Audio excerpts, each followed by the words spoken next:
Hello दोस्तों, आप सभी का बहुत बहुत स्वागत है हमारे चैनल पर। आज की कहानी का शीर्षक है जल्दबाजी ना करें। तो चलिए सुनते हैं आज की ये कहानी। एक गरीब युवक अपनी गरीबी से परेशान होकर अपना जीवन समाप्त करने नदी पर गया। तभी वहाँ पर एक साधु ने उस युवक को आत्महत्या करने से रोक दिया।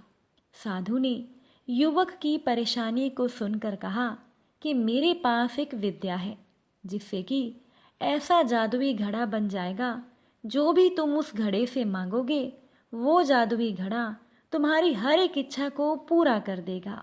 पर मेरी एक बात याद रखना, जिस दिन वो घड़ा फूट गया उसी समय जो कुछ भी उस घड़े ने तुम्हें दिया होगा वो सब गायब हो जाएगा।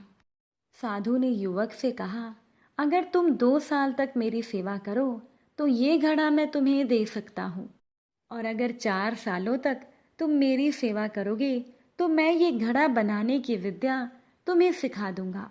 अब बोलो कि तुम क्या चाहते हो। युवक ने कहा, महाराज मैं तो 2 साल ही आपकी सेवा करना चाहूँगा। मुझे तो जल्द से जल्द बस ये घड़ा चाहिए। मैं इसे संभाल कर रखूँगा, कभी फूटने ही नहीं दूंगा। इस तरह 2 साल सेवा करने के बाद युवक ने साधु से वो जादुई घड़ा प्राप्त कर लिया और अपने घर पर पहुंच गया। उसने घड़े से अपनी हर एक इच्छा पूरी करवानी शुरू कर दी। सबसे पहले उस युवक ने महल बनवाया, नौकर चाकर मांगे, सभी को अपनी शान शौकत दिखाने लगा। सभी को वो युवक बुला बुला कर दावतें देने लगा और बहुत ही विलासिता का जीवन जीने लगा।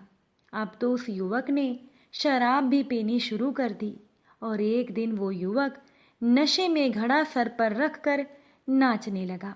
उसे ठोकर लगी। ठोकर लगने से घड़ा गिर गया और घड़ा फूट गया। घड़ा फूटते ही सब कुछ गायब हो गया।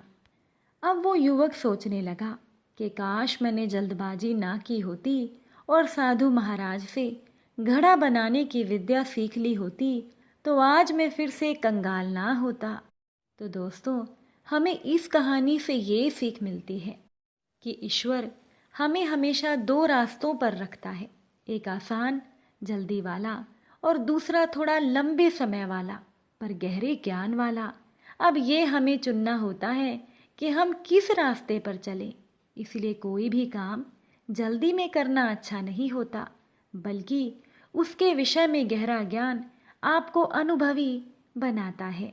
इसीलिए जल्दबाजी ना करें। आप सभी को आज की ये कहानी कैसी लगी कमेंट करके ज़रूर बताइएगा। आज की कहानी सुनने के लिए आप सभी का बहुत बहुत धन्यवाद।